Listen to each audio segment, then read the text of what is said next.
இந்த நிகழ்வுக்கெல்லாம் அடிநாதமாக இருக்கும் முனைவர் பொன்னுசாமி அவர்கள் இதனால் இவன் முடிக்கும் என்று ஆய்ந்து அதனை அவன் விடல் என்று வள்ளுவர் உரைப்பதைப் போல ஏற்றுக்கொண்ட கடமையை சிறமையில் நிறுத்தி முடிக்கிற வரையில் ஓயாது சுழன்று கொண்டிருக்கிற முனைப்பு மிக்க ஆளுமை முனைவர் பொன்னுசாமி அவர்கள் நம்ம எல்லாம் வரவேற்க இங்கே வருகிறார்.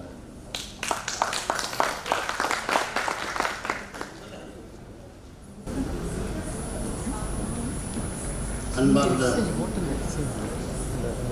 உலக தமிழ் சங்கத்தின் 2ஆம் ஆண்டு விழாவுக்கு வருகின்ற அனைவர்களும் பெரும் மதிப்புடன் வரவேற்கின்றேன். விழாவிற்கு வருகின்ற தலைவர் மாரிமுத்து சீனிவாசன், புதுச்சேரி மாநில பொதுப்பணித்துறை அமைச்சர் லட்சுமி நாராயணன், சிவாஜி ராஜா பட்டான் தலைவர், முன்னாள் பாராளுமன்ற உறுப்பினர் எஸ் பார்த்திபன், முன்னாள் பாராளுமன்ற உறுப்பினர் மருத்துவர் செந்தில், தமிழ்நாடு காங்கிரஸ் கமிட்டி துணைத் தலைவர் ராமசுகந்தன், இதற்கு மேலாக இந்தோனேஷியாவில் அவர்களுக்கு மிகவும் உறுதுணையாக இருந்தவர்கள் அவர்கள் இல்லை என்றால் இந்த விழா சிறப்பாக அமையாது. எனக்கு அனைவருடைய பெயரும் மிஸ்டர் அசோகன் அவர்கள், சீனிவாசன் அவர்கள், மதி அவர்கள் அண்டு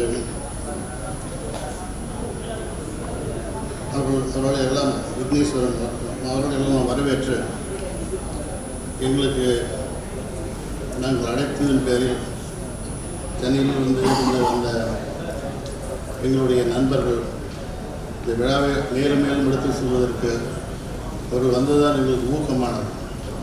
அடுத்த ஆண்டு எடுத்துட்டு போகிறது தங்களுடைய ஆதரவு திட்டங்கள் தெரிவித்தால் இது சிறப்பாக அமையும். எங்களுடைய நோக்கமே தமிழ் பேசினா போதும், அவங்க படிக்கணும் எழுதணுங்கிறது அடுத்தது. தமிழ் முதல் பேசுறதுக்கு தெரிய வைக்க வேண்டும் என்பதுதான் எங்களுடைய முதல் நோக்கம். தெரிவித்துக் கொண்டு வருகின்ற அனைவர்களுக்கு நன்றி தெரிவித்துக் மாமன்னன் ராஜேந்திர சோழன் அவர்களுடைய படத்திறப்பு, அவர்களுடைய படத்தை தகுதிமிக்க ஆளுமையாக விளங்கி கொண்டிருக்கிற நமக்கு வழிகாட்டி மருத்துவர் செந்தில் அவர்கள், தருமபுரி தொகுதியினுடைய நாடாளுமன்ற உறுப்பினர், தமிழ் மண்ணுக்கு பெருமை சேர்த்த அதியமான் பிறந்த மண்ணிலிருந்து இந்தோனேசியா மண்ணில் ராஜராஜன் சோழன் படத்தினை திறந்து வைக்க மேடைக்கு வருமாறு அன்போடு அழைக்கிறேன்.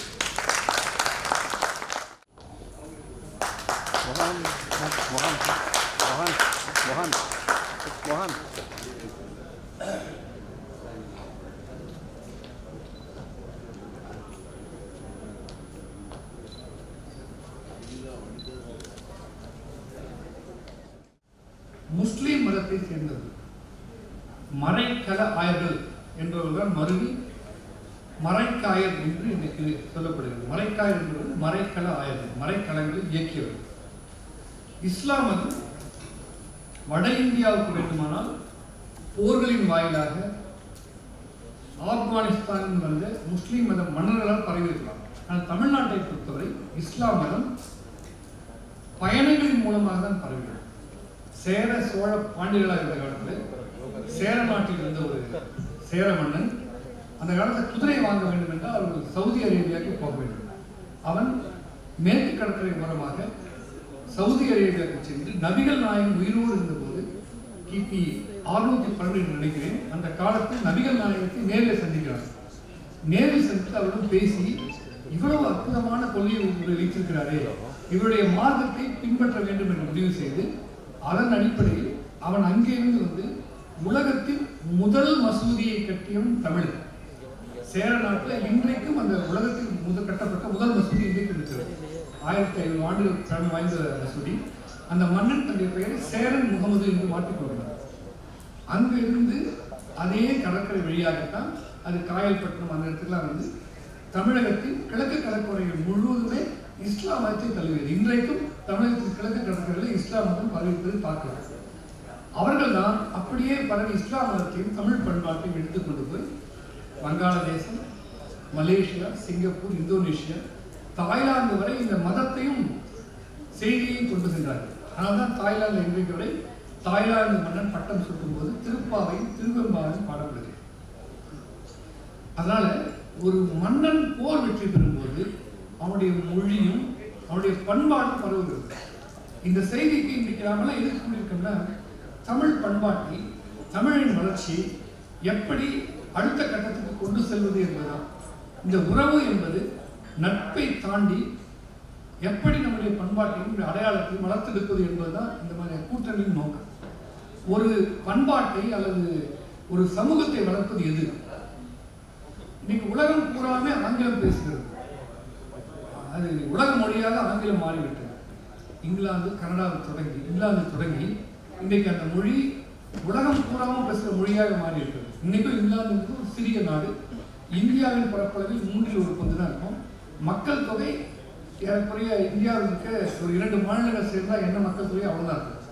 அந்த சிறிய நாடு எப்படி உலகத்தின் முதன்மை நாடாக மாறி அந்த சிறிய நாடு பேசும் மொழி எப்படி உலகத்தின் மொழியானதுன்னு பார்த்தா, அந்த மொழி வளர்த்தால் இல்லை.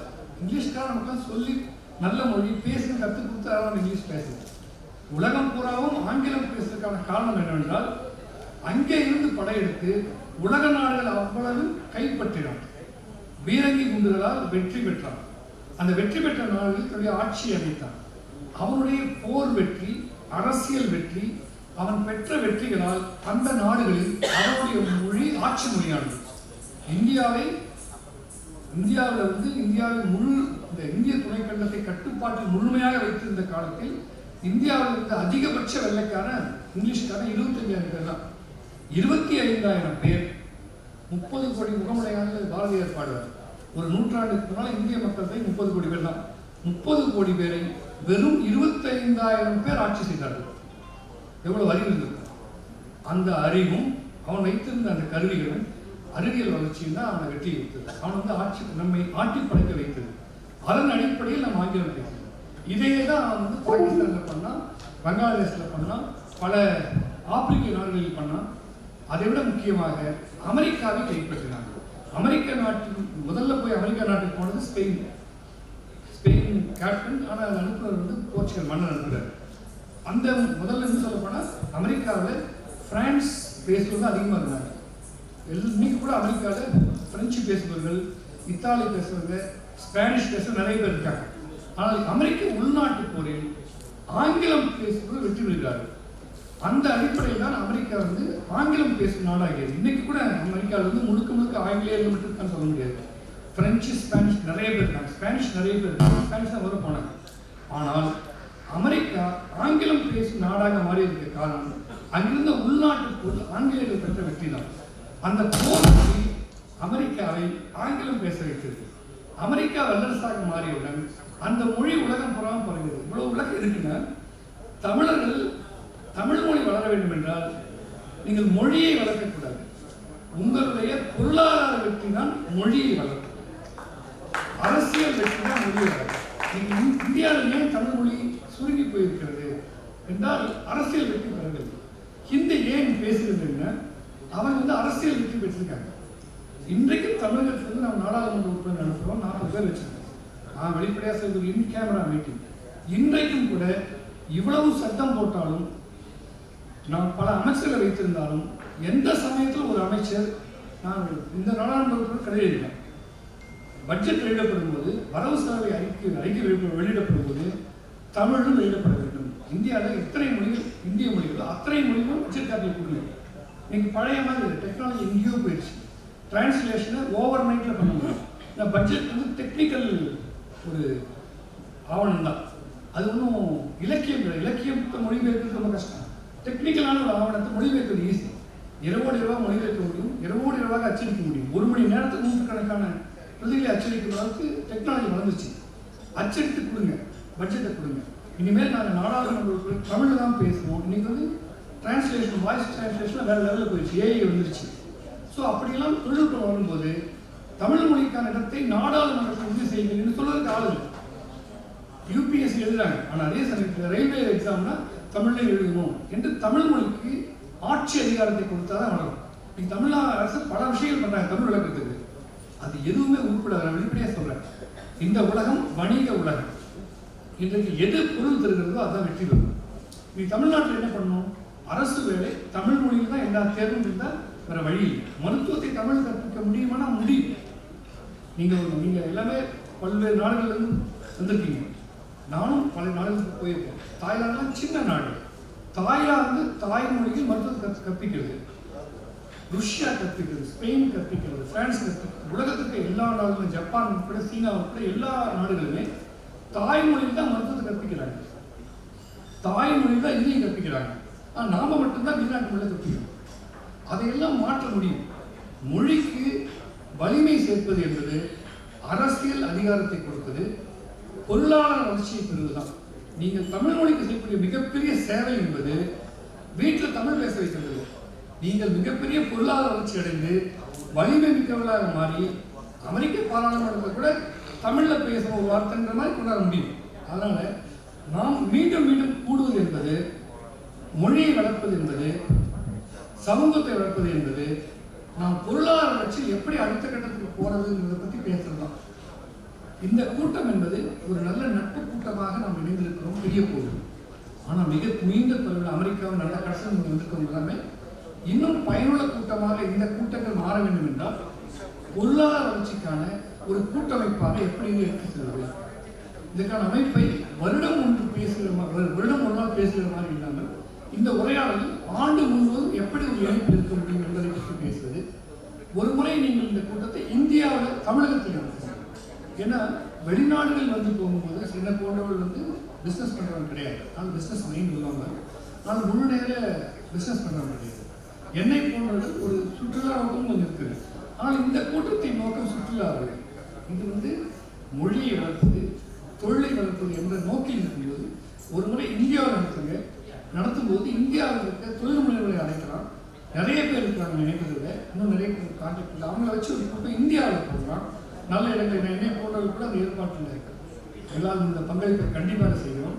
அந்த கூட்டத்திலிருந்து தொடர்ந்து செய்யணும். எதுவாக இருந்தாலும் மொழியை வளர்ப்பது என்பது தமிழ் கற்பிப்பது அல்ல, மாறாக தமிழர் அரசியல் அதிகாரமும் பொருளாதார வளர்ச்சியும் பெறும்போது மொழி தானாக வரும். அப்படிதான் பிரான்ஸ் இருக்குது, ஜெர்மனி இருக்குது. நன்றி, வணக்கம். இந்த அமர்வில், இந்த அரங்கில் 2 பெரும் நூல்கள் வெளியிட இருக்கிறது. ஞானம் என்று ஒரு அற்புத நாவல், தமிழகத்தின் தலைசிறந்த எழுத்தாளர், பல சாதனை நாவல்களை படைத்த படைப்பாளி, தினமணி, ஆனந்த விகடன் உள்ளிட்ட இதழ்களில் இதழாளராக இருந்து பல சாதனைகளை நிகழ்த்திய, உலகம் இதே மலேசிய மண்ணில் விருது மட்டுமல்ல உலகமெங்கும் பல நாடுகளில் விருதுகளை பெற்று தமிழினத்திற்கு எழுத்து ஆளுமையாக நமக்கு பெருமை சேர்த்துக் கொண்டிருக்கிற தமிழ் மகன் அவர்கள் ஞானம் என்கிற ஒரு நாவலை எழுதியிருக்கிறார்கள். ஞானம் என்றால் உலகம், மண் என்பது நாம் யாவரும் அறிந்தது. மண் அற்றவன் நிர்வாணமானவன் என்று சொல்லுவார். மண்தான் ஒருவனுக்கு மானம், மண்தான் ஒருவனுக்கு உடைமை. அப்படிப்பட்ட மண்ணை நாம் எப்படி தாய் தமிழ் நாட்டிலேயே பறிகொடுத்தோம் என்கிற துயர வரலாறும், அந்த வரலாற்றிலிருந்து அந்த சோகத்தை துடைப்பதற்காக போராடிய ஒரு மாபெரும் போராளி அத்திப்பாக்கம் வெங்கடாசல நாயக்கர் என்கிற ஒரு மாபெரும் அறிஞர். அவர் மிகப்பெரிய சிந்தனையாளர். அத்திப்பாக்கம் வெங்கடாசல நாயக்கர் 1800களில் இந்த மக்கள் படுகிற பாட்டை, துயரத்தை எல்லாம் கண்டு மனம் வந்து அவர் இருபெரும் நோய்களை, சமூக நோய்களை கண்டறிகிறார். ஒன்று, இந்த தமிழ்நாட்டின் பெரும்பான்மை சமூகமாக இருக்கிற சமூகம் வறுமையில் உழல்வதற்கு 2 காரணங்களை அவர் கண்டறிகிறார். ஒன்று, அவர்கள் தங்களுடைய சொந்த மண்ணை வந்தேரிகளிடம் வரி கொடுத்துவிட்டு சொந்த மண்ணிலே கூலிகளாக வேலை செய்து படுகிற பாட்டை அவர் கவனிக்கிறார். இரண்டாவதாக, மூட நம்பிக்கைகள் என்கிற பெயரால் பண்பாட்டு வந்தேரிகளாக வந்தவர்களுடைய சொல்லை கேட்டு தங்களுடைய வாழ்வியல் நிகழ்வுகளை எல்லாம் பெரும் செலவு செய்து பெருமைக்காக பொருள் இழந்தவர்களாக இருக்கிறார்கள். அவர்களை பிடித்திருக்கிற அந்த மதம் என்னும் நோயையும் மூட நம்பிக்கை என்னும் பிசாசையும் விரட்டுவதற்காக ஒரு கரத்தையும், இன்னொரு கரத்தில் இந்த மண்ணை, அதற்கு பிறகு நடந்த விஜயநகர பேரரசு, சுல்தான்கள், நவாப்புகள் போன்றவர்கள் தமிழ்நாட்டில் தமிழ் மண்ணின் மக்களினுடைய மண் உரிமையை எப்படி பறிகொடுத்தார்கள் என்பதை கண்டறிந்து அதற்காக கடுமையான போராட்டங்களை நடத்துகிறார். நாம் எண்ணி பார்க்க முடியாத காலகட்டங்களில் 1800களில் வள்ளலார் வாழ்ந்த காலத்தில் தந்தை பெரியார் போன்ற சமூக சீர்திருத்தவாதிகள் என்று சொல்லப்படுபவர்களுக்கு முன்னால் எல்லாம் இந்த சமூக சீர்திருத்த சிந்தனையோடு ஒரு மிகப்பெரிய ஆளுமையாக சுழன்று போராடியவர் அந்த அத்திப்பாக்கம் வெங்கடாசல நாயக்கர். அவர் வரலாறு என்பது மீட்டுருவாக்கம் செய்யப்படுவது என்பது தமிழின மீட்சியும் வரலாறும் ஆகும். அத்தகைய சிறப்புமிக்க ஆளுமையை ஒரு அழகான சுவைகொடு நாவலாக தமிழ் மகன் அவர்கள் தொகுத்திருக்கிறார்கள். அந்த நூல் இந்த மண்ணில் அறிமுகம் செய்யப்படுவதோடு வெளியிடப்படுகிறது. இந்த நூலினை வெளியிடுவதற்காக மலேசிய மண்ணில் இருந்து வருகை தந்திருக்கிற தமிழ் பெருமை அடையாளமாக இருக்கும் குள்ளப்ப கவுண்டர் அவர்களை மேடைக்கு வருமாறு அன்போடு அழைக்கிறேன். அந்த நூலினை பெற்றுக்கொள்வதற்காக மருத்துவர் அசோகன், இந்தோனேசிய மருத்துவர் அசோகன் அவர்களை மேடைக்கு வருமாறு அழைக்கிறேன். நாவல் ஆசிரியர் தமிழ் மகன் அவர்களை மேடைக்கு வருமாறு அன்போடு அழைக்கிறேன்.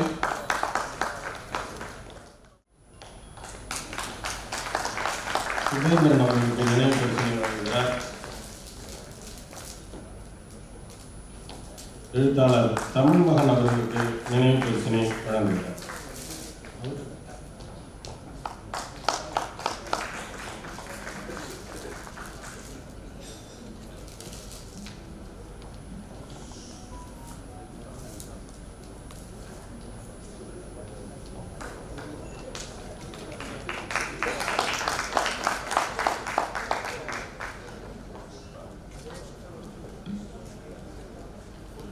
நினைவு பரிசினை வழங்கப்படுகிறது. அம்மையார் மங்கையர்க்கரசி அவர்களுக்கு நினைவு பரிசு வழங்கப்படுகிறது.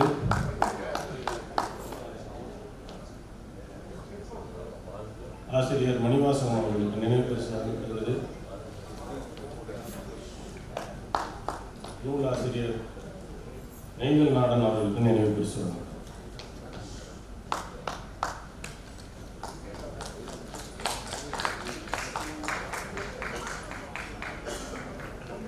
என்கிற தமிழர் தடங்கள் தொன்மையும் தொடர்ச்சியும் என்கிற நூல் வெளியிடப்பட இருக்கிறது.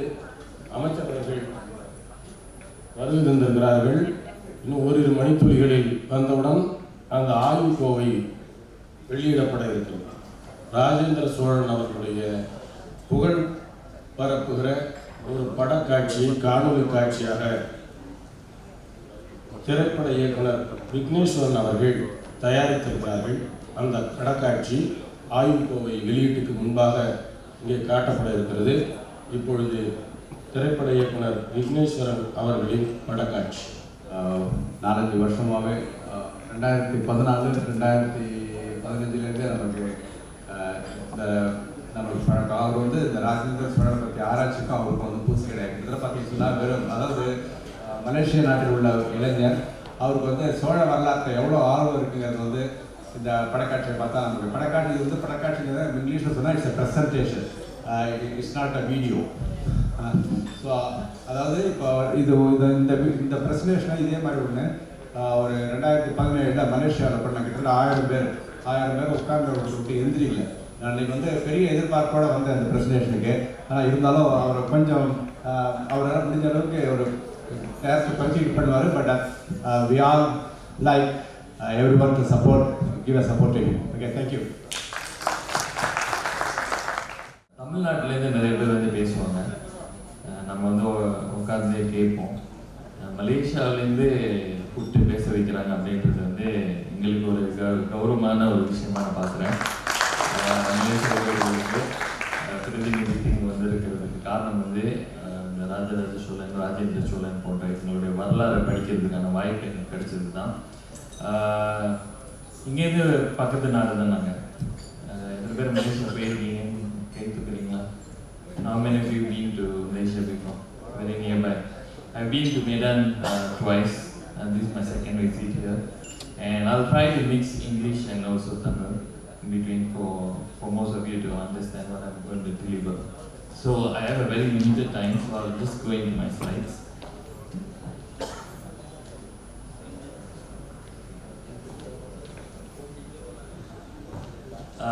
First of all, I would like to not say congratulate, I would like to wish the Indonesians for their 79th Merdeka, we call it. And then the tension is Dirgayu, நம்மளுடைய வார்த்தைகள் ஒன்று. Moving on, this is the title that I'm supposed to speak. Rajendra Cholan அவரும் தென்கிழக்கு ஆசியாவும் அப்படின்ற ஒரு தலைப்பில் நான் முதல்ல அந்த ஆரம்பிக்கிறதுக்கு முன்னாடி இந்த ஸ்லைட்ஸில் வந்துட்டு சில வார்த்தைகள் வந்து மலையாளம் போட்டிருக்கேன். I also mention in Malay for those who have problem in understanding Tamil. So just follow up the story. So Gangaikonda Cholapuram அப்படின்ற ஒரு ஊர் வந்து உங்களுக்கு எல்லாரும் தெரியும். ராஜேந்திர சோழனுடைய ஒரு கேபிட்டல் டவுன் அப்படின்னு சொல்லுவாங்க. இதை விசிட் பண்ணுறதுக்கு எனக்கு ஒரு வாய்ப்பு கிடைச்சது 2018 முன்னாடி. திரைப்படத்துக்காக சில என்ன சொல்லுவாங்க, சில குறிப்புகள் எடுக்கணும் அப்படின்றதுக்காக ஒரு ஆய்வுக்காக போயிருந்தேன். அப்போ குறிப்பாக அந்த பர்டிகுலர் கோயிலில் வந்துட்டு ஒரு முகப்பு மார்க் பண்ணுறேன், போகாதவங்க இருப்பீங்க. Somewhere in this corner there's a statue of Lord Shiva. Okay, so it's called a dancing Shiva. தமிழில் வந்துட்டு ஆடவல்லான் அப்படின்னு சொல்லுவாங்க, ஆடலாரசன் அப்படின்லாம் சொல்லிட்டு தாண்டவ கோலத்தில் இருக்கிற சிவபெருமானுடைய ஒரு சிலை.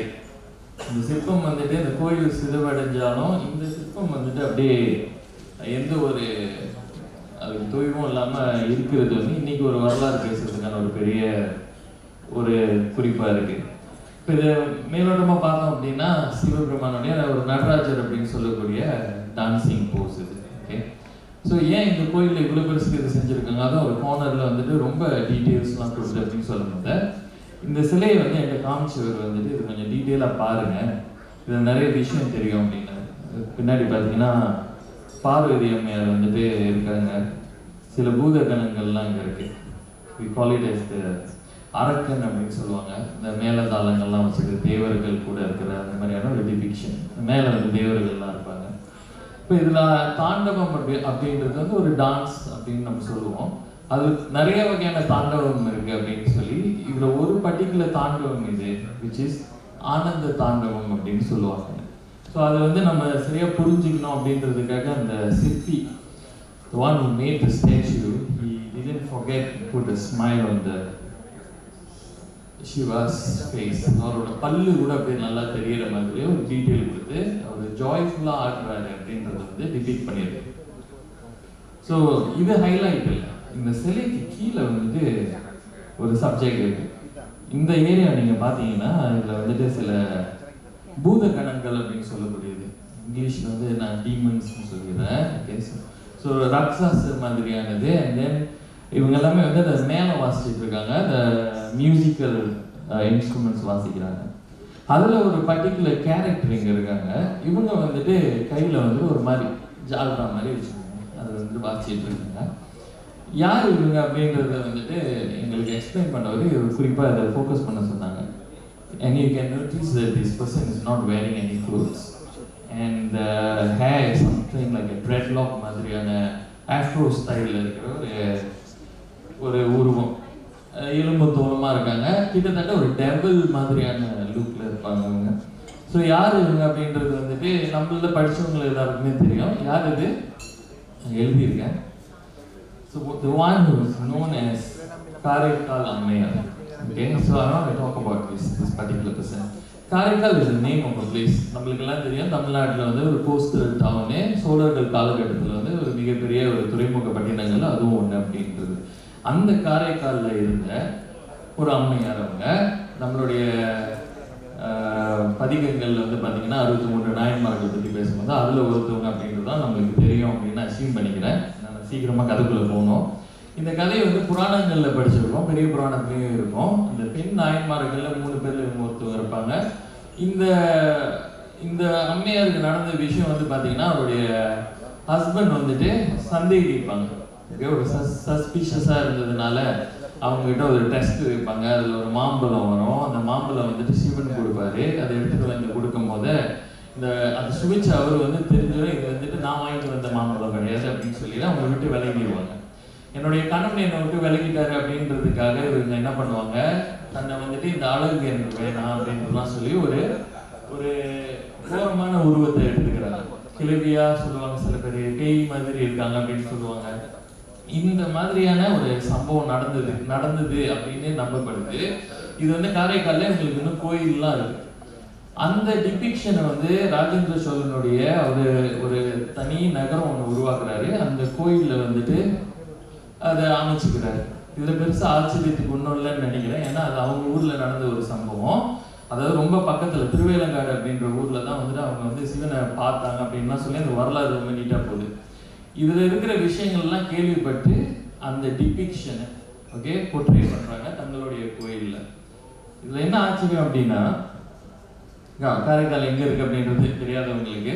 ஸோ இந்த பகுதியில் இருக்குது. கங்கை கொண்ட சோழபுரம்லாம் பக்கத்துலேயே தான் இருக்கும், தஞ்சாவூரும் பக்கத்தில் தான் இருக்கும். ஸோ அவங்க மண்ணில் நடந்த ஒரு விஷயத்த அவங்க கோயிலில் வந்து பறைசாற்றுறாங்க அப்படின்னு நம்ம பார்த்துக்கலாம்.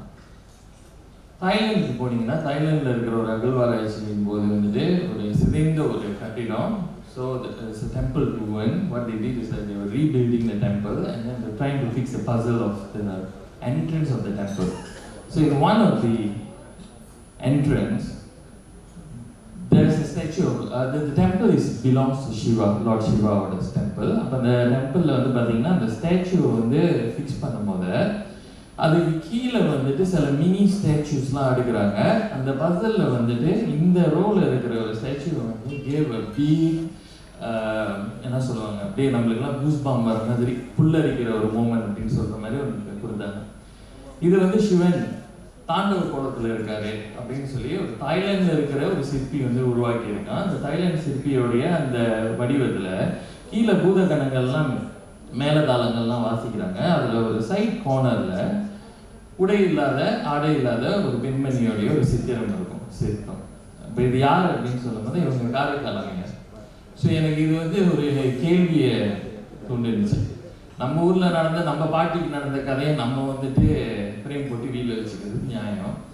ஏதோ ஒரு ஊரில் இருக்கிறவன் ஏன் இதை வந்துட்டு அதே மாதிரி ஃபாலோ பண்ணி செய்கிறாங்க அப்படின்றது. ஸோ இது 11ஆம் 12ஆம் நூற்றாண்டில் கட்டப்பட்ட கோயில் அப்படின்னு சொல்லும்போது காரைக்கால் அம்மையார் இருந்திருந்தாங்கன்னா ஒரு 5ஆம் நூற்றாண்டில் இருந்திருப்பாங்க அப்படின்னு நம்பப்படுது. கிட்டத்தட்ட ஒரு 700 இயர்ஸ்க்கு அப்புறம் இந்த கதை வந்து கடல் தாண்டி அந்த பக்கம் இருக்கிற மக்களுக்கு வந்துட்டு ஏதோ ஒரு வகையில் சிவ வழிபாட்டு மூலியமாக அது போய் சேர்ந்தது. இது ஆச்சரியம் இல்லை. நான் கம்போடியாவுக்கு போகும், இது வந்து ஜஸ்ட் கம்பேரிஷனுக்கு. இவங்க தான் இவங்க. ஸோ இது தாய்லாண்டில் உள்ளது முதல்ல காமிச்சு. கம்போடியாவுக்கு போகும்போது அங்கோர் வாட்டை நம்ம எல்லாருக்குமே கேள்விப்பட்டிருக்கோம், ஒரு பிரசித்தி பெற்ற தலம். அந்த இடத்துக்கு போகும்போது மெயின் ஸ்ட்ரீமாக எல்லாரும் போய் பார்க்குற அந்த கோயில்களை தவிர்த்து கிட்டத்தட்ட ஒரு 60-70 கிலோமீட்டர் இன்னும் காட்டு பகுதிக்கு நீங்கள் நோக்கி போனீங்கன்னா deep inside the jungle there's a particular temple. That's the name of the temple, பந்தை ஸ்ரீ அப்படின்னு சொல்லிட்டு. ஸோ ஆரம்பத்தில் பார்த்தீங்கன்னா சிவ வழிபாட்டில் இருக்காங்க, பிற்பாடு விஷ்ணு வழிபாட்டுக்கு மாறிடுறாங்க, அண்ட் தென் புத்திசம் வருது அப்படின்னு சொல்லும் போது ஆரம்ப கால சிவன் கோயில்கள் வந்துட்டு பார்த்தீங்கன்னா சிதைவடைஞ்சிருச்சு, நிறைய வந்து மாற்றம் பெற்றுருச்சு. இந்த கோயில் வந்து அப்படியே இருக்கும். It remains as a Shivan temple because it's deep within the jungle.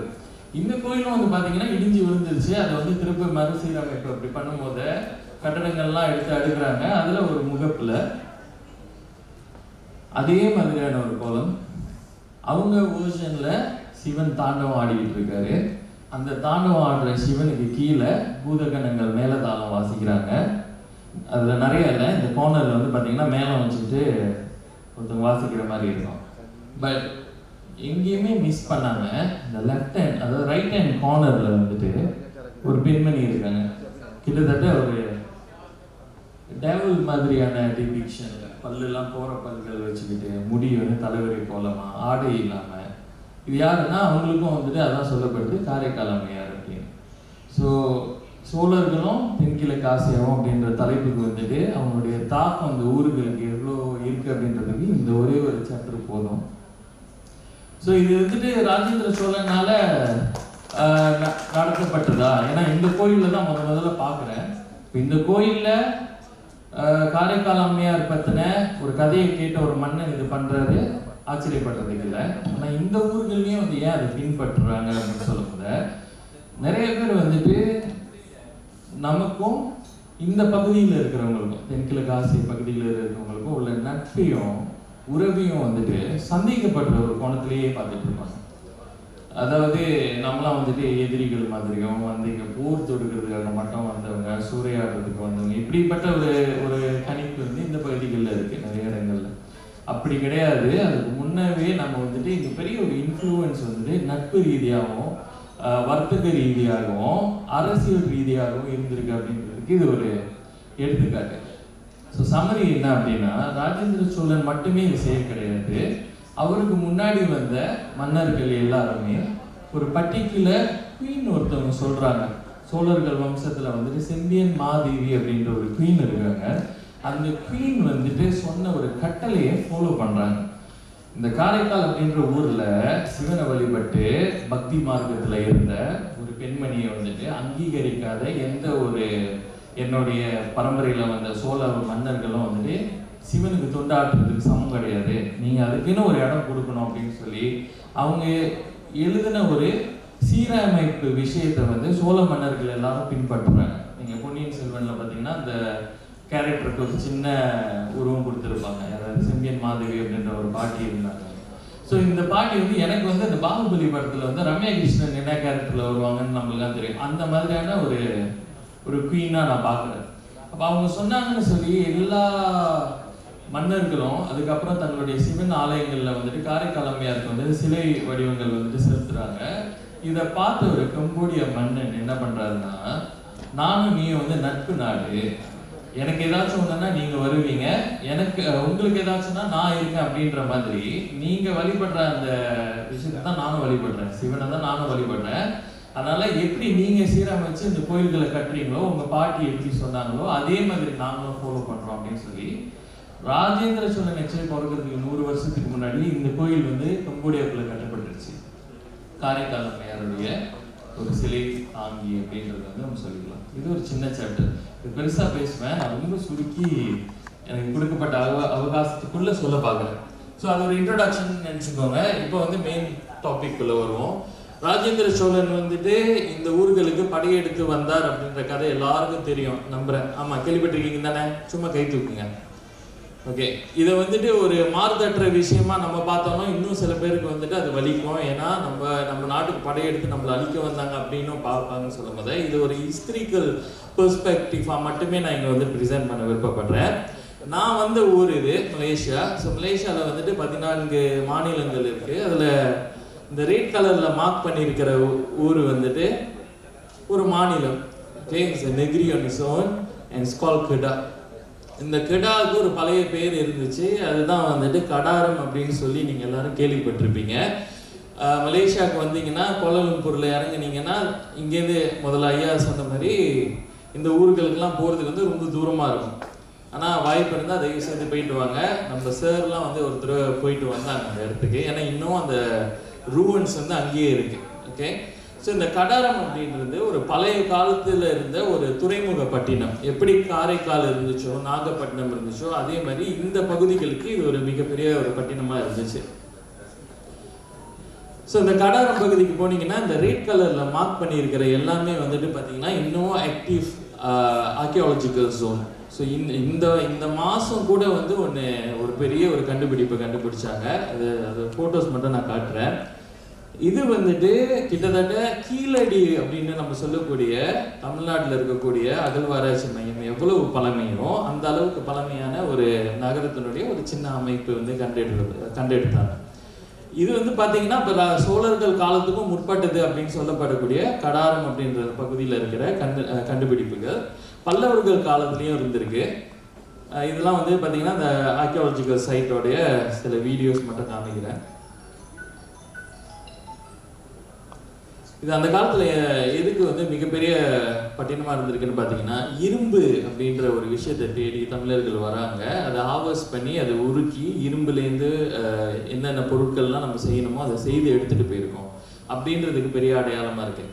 தமிழர்கள் மட்டும் கிடையாது, அரேபியர்களும் வந்திருக்காங்க, சீனர்களும் வந்திருக்காங்க அப்படின்றது இதோடைய குறிப்பு.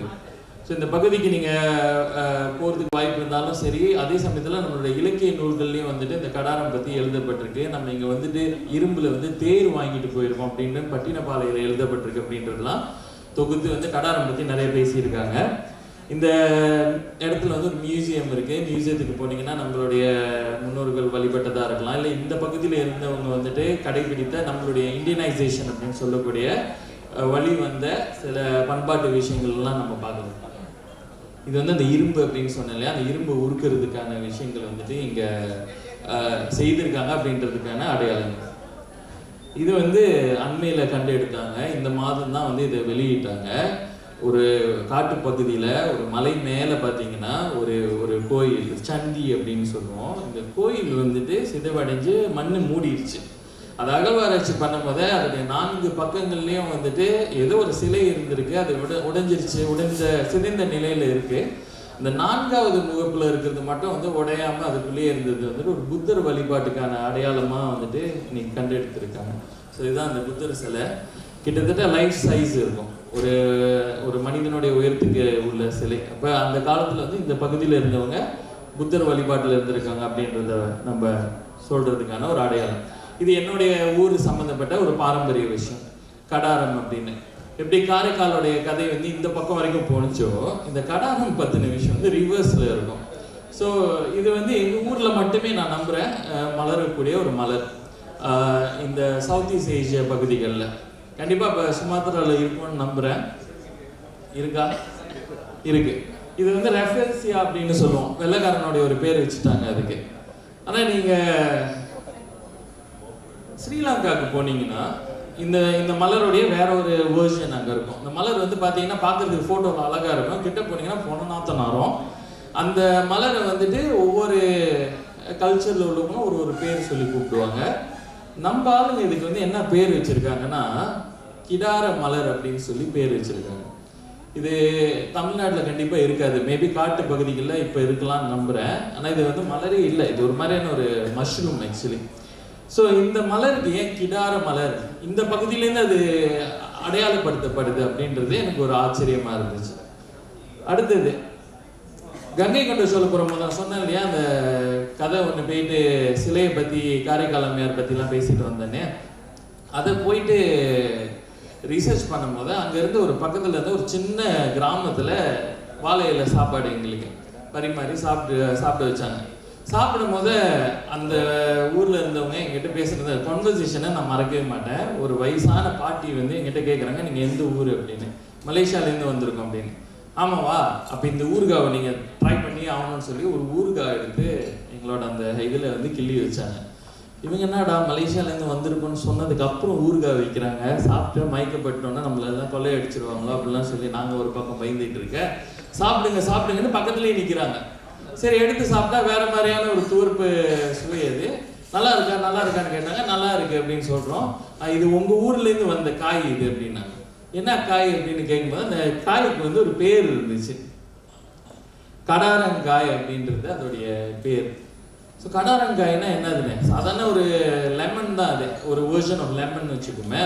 ஆனால் அவங்க ஊரில் வந்து அவங்க சொல்லி அழைக்கிற பேர் வந்து கடாரம் அப்படின்ற பேர் அதில் ஒட்டிக்கிட்டு இருக்கு. ஏன்னு கேட்டேன். படிப்பறிவு இல்லாதவங்க அப்படின்னு நான் அசியூம் பண்ணிக்கிறேன். அந்த பாட்டி என்கிட்ட சொன்ன கதை, எங்கள் ஊர் ராஜா உங்கள் ஊருக்கு வந்து போர் முடிச்சதுக்கு அப்புறம் ஜெயிச்சுட்டு வரும்போது நிறைய பரிசு பொருட்கள்லாம் கொண்டு வந்தாரு. அதில் ஒரு செடி, ஒரு காய், அது உங்கள் ஊர்லேருந்து எடுத்துகிட்டு வந்து இங்கே நட்டு வச்சாங்க, அதுலேருந்து விளைஞ்சது இது அப்படின்னு சொன்னாங்க. இது ஒரு வாய்மொழி வரலாறு தான். ஆனால் அந்த வாய்மொழி வரலாற்றில் கூட அந்த பேர் வந்துட்டு அவங்க சொன்னதும் அந்த கதையோட ஒரு சமரி வந்துட்டு அதை தானே நம்ம இவ்வளோ தூரம் ஆராய்ச்சி பண்ணி பேசிகிட்டு இருக்கோம். அதை சொன்னது வந்து எனக்கு இன்னைக்கு வரைக்குமே ஒரு இம்பேக்ட்ஃபுல்லான விஷயம். அந்த பாமர மக்களுக்கு இது எப்படி போய் சேர்க்கலாம். அப்போ நம்ம இன்னும் கொஞ்சம் டீப்பாக போனோம்னா கண்டிப்பாக இது வந்து யூடியூப்பில் தந்தீங்கன்னா கடாரங்காயை வச்சு என்னென்னலாம் பண்ணலான்னு அவ்வளோ குறிப்புகள் இருக்குன்றது இப்போ தான் தெரியும் எனக்கு. ஸோ நான் ரிவர்ஸில் எல்லாத்தையும் தேடிக்கிட்டு போகும்போது இந்த கடாரன்ற வார்த்தை தமிழ்நாட்டில் எங்கெங்கெல்லாம் உபயோகத்தில் இருக்குன்னு பார்த்தீங்கன்னா, கங்கை கொண்ட சோழபுரம் இந்த கிங்கோடைய கேபிட்டல் தஞ்சாவூர் பகுதிகளில் இருக்கிற நிறைய கிராமங்களுக்கு பேர் வந்துட்டு கிடாரம், கடாரம் அப்படின்ற ஏதாச்சும் ஒரு பேர் வந்து ஒட்டிக்கிட்டு இருக்கோம். ஸோ நாங்கள் ஒரு சின்ன ஊருக்குள்ளே போயிட்டு இருக்கோம். அங்கே வந்துட்டு ஒரு ஸ்கூல், ஒரு தமிழ் பள்ளி. அந்த தமிழ் பள்ளியோடைய பேர் பார்த்தீங்கன்னா கடாரம் கொண்டான் அப்படின்னு சொல்லிட்டு. யார், ஏன் எங்கள் ஊர், இப்போ கெடானா எங்கள் ஊரில் இருக்கிற பேர் எங்களுக்கு தெரியும், ஏன் இது ஏன் உங்கள் ஊரில் புழு இடத்துல வச்சுருக்கீங்க அப்படின்ற ஒரு கேள்வி, ஆச்சரியம் எனக்கு. அப்புறம் இது இவ்வளோ பெருசு பேச தேவையில்லை. விக்ரம் வந்து எல்லாருக்குமே சொல்லிட்டாரு கடாரம் கொண்டான்னு. மலேசியாவில் ஒரு படம் எடுக்கும் போது பேரில் மட்டும் கடாரத்தை வச்சுட்டாரு. நான் கூட நினச்சேன் ராஜேந்திர சோழன் பற்றி ஏதோ கதை வரப்போகுதுன்னு போயிட்டு படத்தை பார்த்தா எங்கள் ஊரில் அந்த படத்தை பேனே பண்ணிட்டாங்க.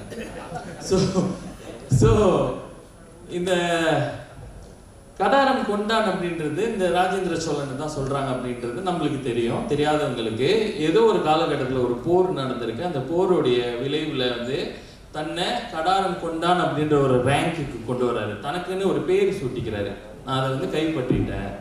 இந்த கடாரம் வந்துட்டு 1000 வருஷத்துக்கு முன்னாடி யார் கீழே இருந்துச்சு அப்படின்னா, இந்த சுமாத்ராவில் பலைம்பாங் அப்படின்ற ஒரு ஊர் இருக்கு. அந்த பலைம்பாங்கில் ஆட்சி புரிஞ்சுக்கிட்டு இருந்த ஸ்ரீ விஜயா அப்படின்ற ஒரு ராஜா இருந்துச்சு.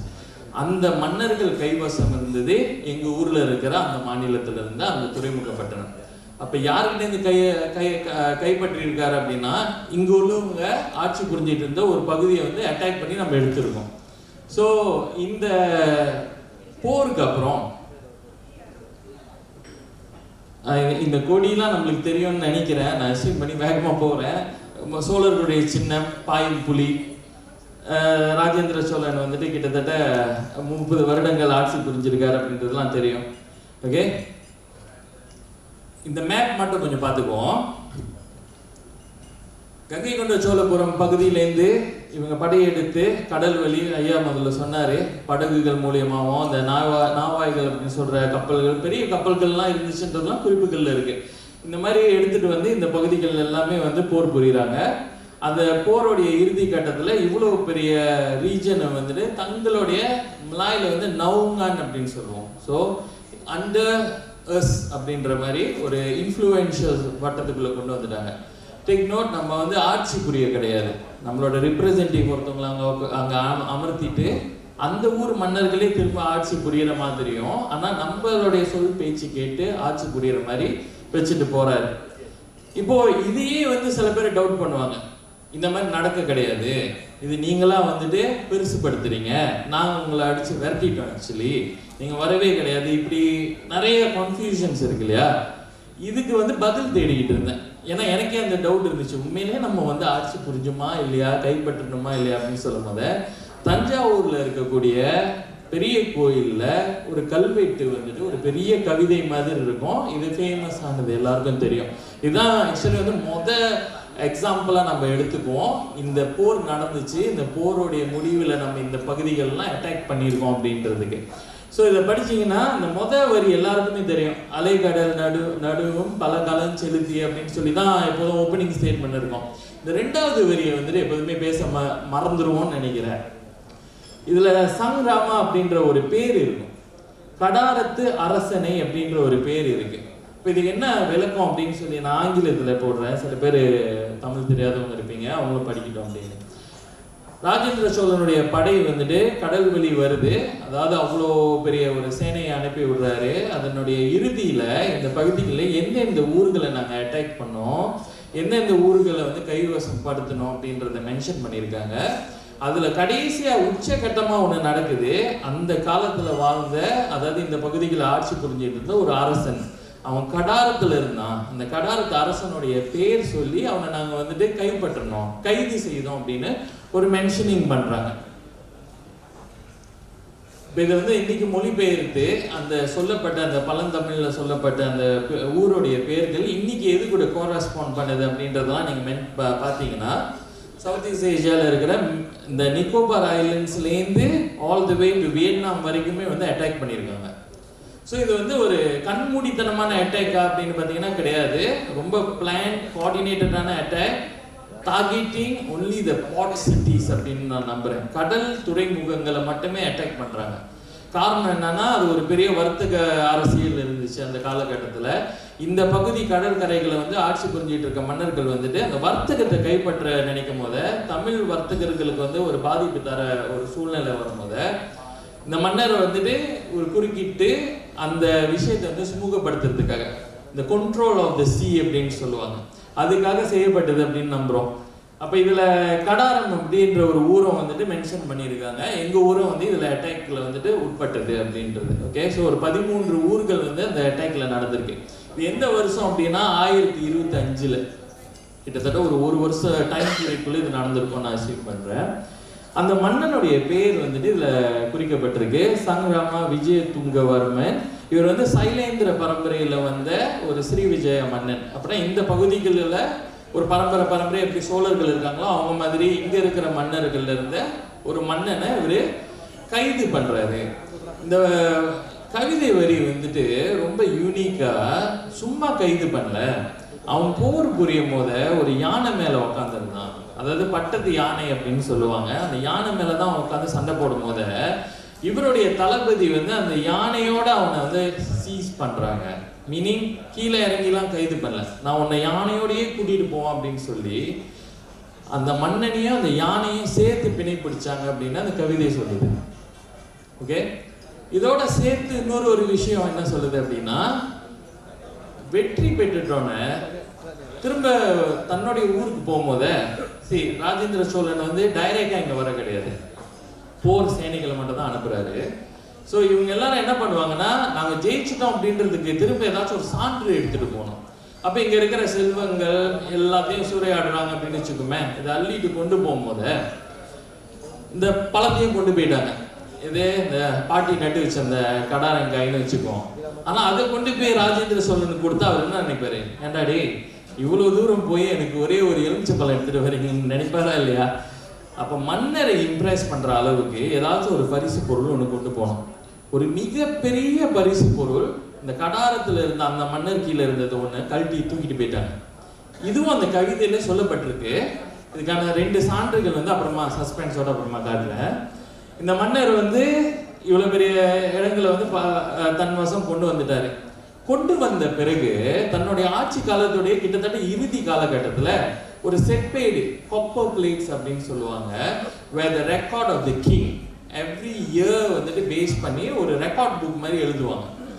அந்த மாதிரியான ஒரு புக்குன்னு வச்சுக்குமே. அந்த புக்கில் வந்துட்டு எஸ்ஆலம் அப்படின்ற ஒரு ஊரில் வந்துட்டு கண்டெடுக்கப்பட்டது. இந்த காப்பர் பிளேட் வந்து ராஜேந்திர சோழனுடையது. அவருடைய ஆட்சி காலங்களில் நடந்த சம்பவங்கள்லாம் வந்துட்டு பேஜ் 1, பேஜ் 2, பேஜ் 3ன்னு மென்ஷன் பண்ணி எழுதிட்டு போகிறாங்க. இதில் ஒரு யூனிக்கான விஷயம் எங்கே இருக்குன்னா, அந்த பேஜஸ்ல இல்லை, இந்த எம்ப்ளம்ல இருக்கு. இந்த புக்கை வந்து ஸ்கிராப் புக் மாதிரி நம்ம கம்பைல் பண்ணும்போது யாரு கிங் அப்படின்றதோ இல்லை எந்த கிங்டமோடதுன்றது வந்து ஒரு லோகோ மாதிரி வைக்கணும். நம்ம எல்லாருக்கும் லோகோ இருந்தே ஆகணும். அந்த மாதிரி ஒரு லோகோவில் வந்துட்டு ஒரு மென்ஷனிங் பண்ணுறாங்க. ஸோ இதை நல்லா பார்த்துக்கோங்க. நான் இதுக்கப்புறம் அதை வந்து டைசெக்ட் பண்ண போகிறேன், சின்ன ஜூமின் பண்ணி காமிக்கலான்னு இருக்கேன். நம்ம முன்ன தெரியும் நம்மளுக்கு தமிழ்நாட்டில் 3 பெரிய பேரரசர்கள் இருந்துச்சு அப்படின்னு, சேர சோழ பாண்டியர்கள். இதில் சோழர்கள் காலகட்டத்தில் இந்த மற்ற 2 பேரையும் அவங்க வீழ்த்தி அவங்களுடைய பகுதிகள்லாம் தங்களுடைய வசம் கொண்டு வந்துட்டாங்கன்றது ராஜராஜ சோழன் காலகட்டத்திலே அது வந்து முடிஞ்சிருச்சு. அதாவது இவருடைய அப்பா. அதுக்கு சான்றா வந்துட்டு இந்த லோகோவில் வந்து ஒரு 3 விஷயம் வந்து ஆட் பண்ணியிருப்பாங்க. முதல்ல வந்துட்டு பாண்டியர்களுடைய சிம்பிள், அவங்களுடைய கொடி, இந்த ரெட்டை கைகள் அப்படின்னு சொல்லுவோம். அப்புறம் வந்துட்டு வில் அம்பு வச்சிருக்கிற சேரர்களையும் அவங்களுடைய கொடியில வந்துட்டு பாயும் புலி இருக்கும் அப்படின்னு சொல்லுவோம். இது மூணையுமே இந்த டிசைன்ல நம்ம பார்க்கலாம். முதல்ல இந்த ரெட்டை கையில் இருக்கும். ஸோ இதை முதல்ல தப்பாக பார்க்குறவங்க வந்து இது யாரோட ஆட்சி நடக்குது, ஏன் பாண்டியர்களுடைய 2 மீன் அங்கே இருக்குது அப்படின்னு சொல்லி. ஸோ உங்களுடைய டெரிட்டரியை நான் கைவசம் கொண்டு வந்துட்டேன் அப்படின்ற ஒரு கர்வம், அந்த ஒரு விஷயத்தை தூக்கிட்டு வந்து அங்கே சேர்க்குறாங்க. இதில் வில் அம்பு எங்கே இருக்குது அப்படின்னு பார்த்தீங்கன்னா இந்த பகுதியில் படுக்க வச்சுருக்காங்க. தெரியுதா? இந்த அம்பு விடுவோம் இல்லையா, அதை அப்படியே கீழே போட்டு அது மேலே 2 மீனை வச்சு, இப்போ இதில் ஒரே ஒரு புலியை காணணும்னு தேடிங்கன்னா இந்த பாயும் புலி இதில் வந்து அமர்ந்திருக்கு. அப்போ இதுக்கு எனக்கே ஒரு கேள்வி வந்துச்சு, ஏன் சார் இதில் வந்துட்டு அமர்ந்திருக்கு அப்படின்னு கேட்கும்போது அவர் சார் சொல்கிறாரு, இது வந்து குடவாயில் பாலசுப்ரமணியம் சார் வந்து சொன்னது, இனிமேல் பாயிறதுக்கு இடம் இல்லை, எல்லா இடத்துக்கும் போர் புரிஞ்சு அவ்வளோ பெரிய இடத்தையும் வந்து கைவசம் படுத்தினதுக்கு அப்புறம் சோழர்கள் வந்து இனிமேல் புலி பாய தேவையில்ல, அமர்ந்திருந்தா போதும் அப்படின்ற மாதிரி ரெஸ்டிங் டைகர்னு இதுக்கு ஒரு பேர் வச்சு புலி வந்து தன்னுடைய ஆட்சி பீடத்தை வந்துட்டு கண்காணிச்சுட்டு இருக்கிற மாதிரி ஒரு லுக்கில் வந்து கிரியேட் பண்ணியிருக்காங்க. இப்போ இதில் வந்து நம்ம மேலோட்டமாக வந்துட்டு மிஸ் பண்ணுற விஷயம் என்னன்னா, இந்த 3 பேரரசுகளை பற்றி தமிழ்நாட்டில் பேசிடுவோம், இந்த கீழே இருக்கிற மற்ற சிம்பிள்ஸை பற்றி ரொம்ப பேசுறது கிடையாது. இங்கே ஒரு சின்ன சின்ன சிம்பிள்ஸ் இருக்கு. அதில் முதல்ல பார்த்தீங்கன்னா ஒரு சங்கு, இது மற்ற செப்பேடுகள்லேருந்து எடுக்கப்பட்டது. ஒரு முக்காலின்னு சொல்ற ஒரு ஸ்டூல் மேல ஒரு சங்கு இருக்கு. இது ஏன் அங்க வச்சாங்க அப்படின்னு தேடும் போது, இது ஸ்ரீலங்காவை வந்து போர் தொடுத்து அந்த இலங்கை மன்னர்களை வென்றதுக்கு அப்புறம் அவங்களுடைய ஒரு சிம்பிளா இருந்ததை எடுத்து தன்வசப்படுத்திக்கிட்டாரு. ஏன்னா இலங்கை என்னுடைய ஆட்சி கீழே இருக்கு அப்படின்றத சொல்றதுக்காக. அடுத்தபடியா இது வந்துட்டு வராகம் இருக்கு. சாளுக்கிய மன்னர்கள் கர்நாடகா வரைக்கும் போய் அங்க வெற்றி பெற்றதுக்கு அப்புறம் அந்த சிம்பிள் எடுத்துட்டு வந்து கீழே சேர்த்துக்கிறாரு. இதுல இறுதியா மேல வந்துட்டு கங்கை வரைக்கும் படையெடுத்து போனதுக்கு ஒரு குறி ஒன்று வச்சிருக்காரு, ஒரு மேகம் மாதிரி வச்சு, ஏன்னா நான் அவ்வளோ உயரத்துக்கு போயிட்டு வந்திருக்கேன் அப்படின்றது. அப்ப நம்ம அதுல வந்துட்டு இந்த வங்க தேசம் வரைக்கும் அவங்க போனது, கலிங்க நாட்டை வந்து கைப்பற்றுறது, அதெல்லாம் வந்து நம்ம இன்க்ளூட் பண்ணிக்கலாம். இதுல நாங்க எங்க வரோம்னா, கடாரத்துக்கும் ஒரு சிம்பிள் வச்சிருந்திருக்காரு. இந்த கடாரத்தை கைப்பற்றுறதுக்கு அப்புறம் இந்த மாதிரி ஒரு டிசைன், ஒரு 2 தியாங் மாதிரி, அதை சொல்லுவாங்க தியாங் வந்து மலாயில தூணு, 2 தூண் வச்சு ஒரு முகப்பு, இது தோரண வாயில் அப்படின்னு நம்ம சொல்லலாம். மலாயில வந்து பிந்து கர்பாங் அப்படின்னு சொல்லுவாங்க. ஏன் இந்த பர்டிகுலர் டிசைனை வந்துட்டு அதில் சேர்த்துக்கிட்டு கடாரத்தை நான் வெற்றி கொண்டதுக்கு இதை வந்துட்டு சான்றா சொல்றாரு அப்படின்னு பார்த்தீங்கன்னா, இந்த மன்னர் வந்துட்டு இங்க போர் புரியும் போது அவரை யானைக்குள்ள வச்சு கைது பண்ணாங்கன்னு சொன்னாங்கல்ல, அது எங்க பண்றாங்க அப்படின்னா ஒரு கடாரத்துக்குள்ள இருந்த ஒரு கோட்டை உள்ளார பண்றாங்க. இந்த மன்னர் போய் கோட்டைக்குள்ள ஒளிஞ்சுக்கிறாரு, கதவை இழுத்து சாத்திடுறாரு. இப்போ இந்த கதவை திறந்து தான் உள்ளார போய் அவரை கைது பண்ண போத இந்த படை தளபதி பார்த்துருக்கான், எங்க ஊர்ல இல்லாத அளவுக்கு ஒரு கட்டுமான சிற்ப வேலைகள்ல பயங்கரமா பண்ண ஒரு தோரண வாயுன்னு சொல்லக்கூடிய இந்த கடாரத்து அரசனுடைய அந்த பிந்து கர்பாங்கன்னு சொல்லக்கூடிய அந்த முகப்பு எனக்கு பிடிச்சிருக்கு, நம்ம மன்னருக்கு இதையே பரிசா கொண்டு போவோம்னு சொல்லி இதை பேத்து எடுத்துட்டு போயிருக்கு. இதை தூக்கிட்டு போய் கொண்டு போய் அவங்களுக்கு பரிசா கொடுத்ததுனால ராஜேந்திர சோழன் கடாரத்தை வென்றதுக்கு இதையே ஒரு குறியா எடுத்துக்கிறாரு. ஏன்னா கொடியை எடுத்துட்டு வரல, அவங்க கொடி இருந்துச்சா இல்லையான்றது கேள்வி. அப்போ இதே வந்து கடாரத்தை நான் வென்றுட்டேன் அப்படின்னு சொல்லி அவங்களுடைய சிம்பிள்ல ஒன்னா வந்து மாத்திக்கிறாரு. இதுக்கு அப்புறம் ஆக உச்சத்துல ஒரு சிம்பிள் ஒண்ணு வருது. இதுக்கப்புறம் உங்களுக்கு இது வந்து பேசுறது வந்து எதுக்குன்னா உங்களுக்கு கொஞ்சம் கொஞ்சம் தூண்டி இதெல்லாம் போய் தேடுவீங்க அப்படின்றதுக்காக, சோழர்களுடைய மற்ற எந்த ஒரு செப்பேட்லையும் வர எந்த ஒரு எம்ப்ளம்னு சொல்லக்கூடிய லோகோலையும் இந்த ஒரு டிசைன் இருக்காது. ராஜேந்திர சோழனுடைய இறுதி காலகட்டத்தில் அவர் செய்த இந்த ஒண்ணுல மட்டும் தான் இருக்கு. என்னது இது, மதம் மாறிட்டாரு போல இருக்கு, கிராஸ் எடுத்தாங்க வச்சுட்டாங்க அப்படின்லாம் நினைச்சிடாதீங்க. இது வந்துட்டு திசை காட்டி அப்படின்னு சொல்லக்கூடிய கொம்பஸ்ல இருக்கிற 4 திசைகளை வந்து அதுல வச்சிருக்காரு. காரணம் என்ன அப்படின்னா, நான் வந்து என்னுடைய 4 திசைகள்லயும் இருக்கக்கூடிய எல்லா ஆட்சி பீடங்களையும் என் கைவசம் சோழ மண்டலம் ஆக்கிட்டேன். ஸோ அதுல முதல்ல வந்து பாத்தீங்கன்னா கங்கை அப்படின்ற ஐயா வணக்கம். இந்த கங்கை அப்படின்னு சொல்லக்கூடிய மேலே வரைக்கும் நார்த்துக்கு போயாச்சு, இந்த பக்கம் கடாரம் வரைக்கும் போயாச்சு, அப்புறம் மகோதை அப்படின்றது வந்து கேரளா பக்கம் இருக்கு, நான் அதையும் கைப்பற்றிட்டேன், கீழே இலங்கையும் கைப்பற்றிட்டேன்னு சொல்லி இந்த 4 திசைகள்லையுமே வந்து என்னுடைய ஆட்சி நடக்குது அப்படின்றத ஒரு அடையாளப்படுத்துறதுக்காக நல்லா பார்த்தீங்கன்னா அந்த கொம்பஸ்க்கு கீழே வந்து ஒரு கொடை ஒன்று வச்சிருக்காரு. இந்த குடை வந்துட்டு இன்னைக்குமே இந்த பகுதியில் இருக்கிற அரசர்களுக்கு பட்டமளிப்பு விழாவில் பார்த்தீங்கன்னா அந்த கொடையெல்லாம் தூக்கிட்டு வர அந்த கல்ச்சர் நம்ம பின்பற்றுறோம். இந்த மலாயில் வந்து இது பயம் அப்படின்னு சொல்லுவோம். அப்போ என்ன சொல்ல வராங்கன்னா, அவருடைய காலகட்டத்தில் நான் இவ்வளோ பெரிய ஒரு சோழ மண்டலத்தை உருவாக்கி என் ஆட்சி குடைக்குள்ள வச்சிருக்கேன் அப்படின்றத பறைசாற்றுற வண்ணம் தான் அந்த வந்து லோகோ ஒன்று உருவாக்குறாரு. அதில் கடைசியாக எழுத்து வடிவத்திலையும் சொல்லிட்டு போறாரு. இந்த கோர்னரில் இருக்கிற இந்த எழுத்தை படிச்சிங்க அப்படின்னா இது என்னுடைய சாசனம் அப்படின்னு ராஜேந்திர சோழனுடைய பேர் போட்டு சொல்லப்பட்ட ஒரு அடையாளம். ஸோ தஞ்சாவூர் கோயிலில் இருக்கிற ஒரு கவிதை வரியில் சொல்லப்பட்டது இங்கே எழுத்து இல்லாமல் வெறும் சிம்பிள்ஸை வச்சு இந்த மன்னர் சொல்லிட்டு போறாரு. நீங்கள் போய் தேடி பார்த்தீங்கன்னா இந்த போர் 1025 நடந்துச்சுன்னு சொல்கிறேன். அந்த காலகட்டத்துக்கு அப்புறம் வந்த சிம்பிள்ஸ்ல மட்டும்தான் கடாரத்துடைய லோகோ இருக்கும். போர் முடிஞ்சதுக்கு அப்புறம் தான் அதை ஆட் பண்றாங்க. ராஜராஜ சோழனோ இல்லைன்னா அதுக்கு முன்னாடி உள்ள சோழ மன்னர்களுடைய எம்ப்ளம்ஸ் எதுலேயுமே வந்துட்டு இந்த 3 லோகோஸ் இருக்காது, இடம்பெறாது.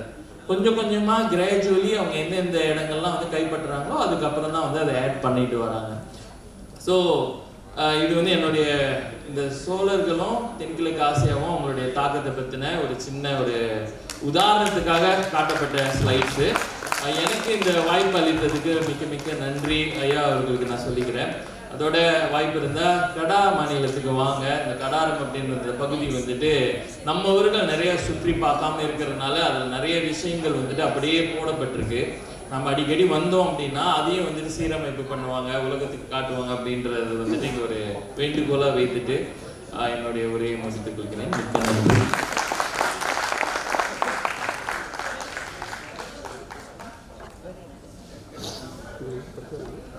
மிகச்சிறந்த வரலாற்றை நம் கண்முன் காட்சிக்கு வழங்கிய அருமை இயக்குனர் அவர்களுக்கு ஆடை அணிவித்து சிறப்பு செய்யுமாறு முன்போடு கேட்டுக்கொள்கிறேன்.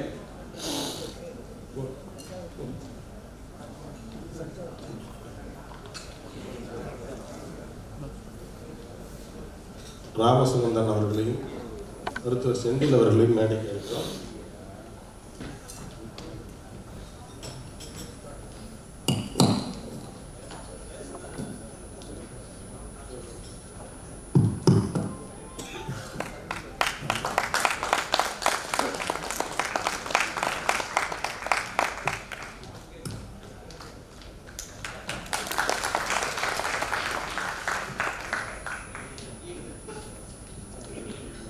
மாண்புமிகு அமைச்சர் அவர்கள் வருகை தந்திருக்கிறார்கள். அவர்களை வருக வருக என வரவேற்கிறோம்.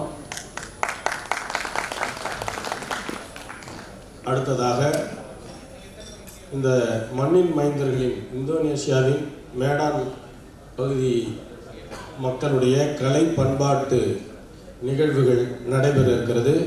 இந்த அமர்வை உத்தமசீலன் உள்ளிட்ட குழுவினரிடம் ஒப்படைக்கிறேன்.